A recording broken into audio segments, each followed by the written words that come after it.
नमस्कार, मैं आपके साथ अंजना और आप देख रहे हैं नेशन न्यूज। भारत देश का सर्वाधिक खबरों वाला चैनल जो आपको निष्पक्ष और सच्ची खबरें सबसे पहले नेशन न्यूज पर आपको देखने को मिलती है।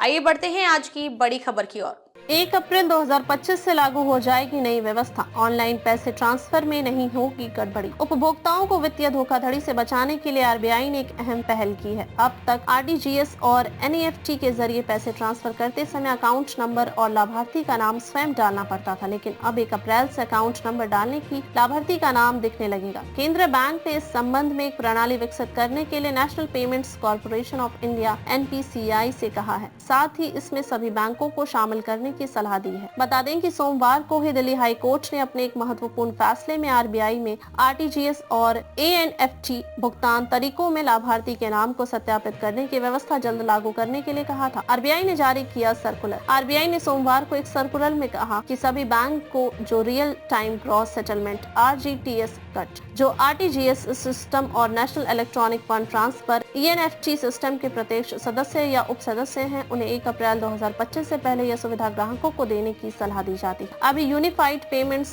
इंटरफेस (UPI) और immediate payment service (IMPS) system पैसे ट्रांसफर करते समय लाभार्थी के नाम को सत्यापित करने की सुविधा प्रदान करते हैं। जब ग्राहकों को मिलेंगी कई सुविधाएं। सर्कुलर में कहा गया कि आरटीजीएस और एनईएफटी सिस्टम में भागीदार बैंक अपने ग्राहकों को इंटरनेट बैंकिंग और मोबाइल बैंकिंग के माध्यम से यह सुविधा उपलब्ध कराएंगे। यह सुविधा शाखा में जाकर लेन देन करने वाले ग्राहकों को भी मिलेगी। खास बात यह है कि यह घोषणा 9 अक्टूबर 2024 को मौद्रिक नीति समिति की बैठक के दौरान तत्कालीन आरबीआई गवर्नर शक्तिकांत दास ने की थी। निःशुल्क उपलब्ध कराई जाएगी सुविधा। सर्कुलर में कहा गया कि प्रेषक द्वारा दर्ज लाभार्थी की खाता संख्या और IFSC कोड के आधार पर कोर बैंकिंग समाधान CBS के माध्यम से लाभार्थी का नाम दिखाई पड़ने लगेगा। यदि किसी कारणवश लाभार्थी का नाम प्रदर्शित नहीं होता है तो प्रेषक अपने विवेक से फंड ट्रांसफर की प्रक्रिया को आगे बढ़ा सकता है। आरबीआई ने कहा है कि NPCI इस सुविधाओं से संबंधित कोई भी डेटा संग्रहित नहीं करेगा। अगर कोई विवाद होता है तो धन प्रेषण बैंक और लाभार्थी बैंक विवाद का समाधान करेंगे। यह सुविधा ग्राहकों को निःशुल्क उपलब्ध कराई जाएगी। अब तक के लिए बस इतना ही। फिर मिलते हैं कैसी ही बड़ी खबर के साथ। तब तक के लिए नमस्कार और देखते रहिए नेशन न्यूज। ताजा अपडेट के लिए हमारे YouTube चैनल व Facebook पेज को लाइक सब्सक्राइब जरूर करें। धन्यवाद।